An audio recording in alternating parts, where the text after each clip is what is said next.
तो सांगने एबे मु केन्द्रापड़ा गस्तर जाऊली।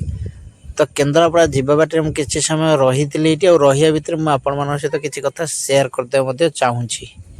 तो जितेबाला आपण गाड़ी किणुचंदी, गाड़ी किणला बेले आपण राशि अनुसार कलर चॉइस करचंदी किंबा नंबर प्लेट चॉइस करुचंदी।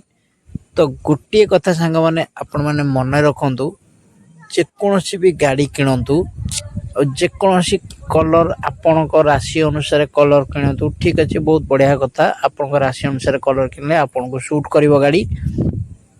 किंतु गाड़ी नंबर प्लेट केमिति रहिबो, केउ नंबर रहिले आपण को पेका लकी साब्यस्त होई पारे और शुभ होई पाते न से नंबर टी।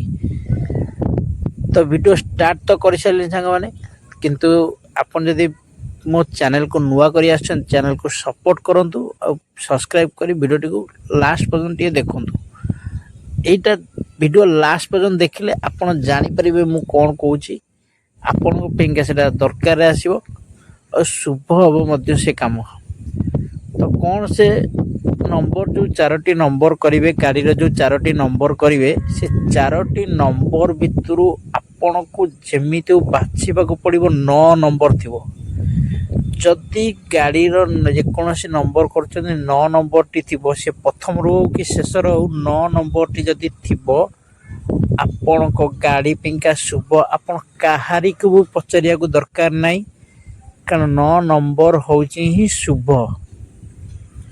ज्योतिष पाखु जातु, जहाँ पाखु जातु पचारे से माने कहे 9 नंबर तो होची लकी नंबर।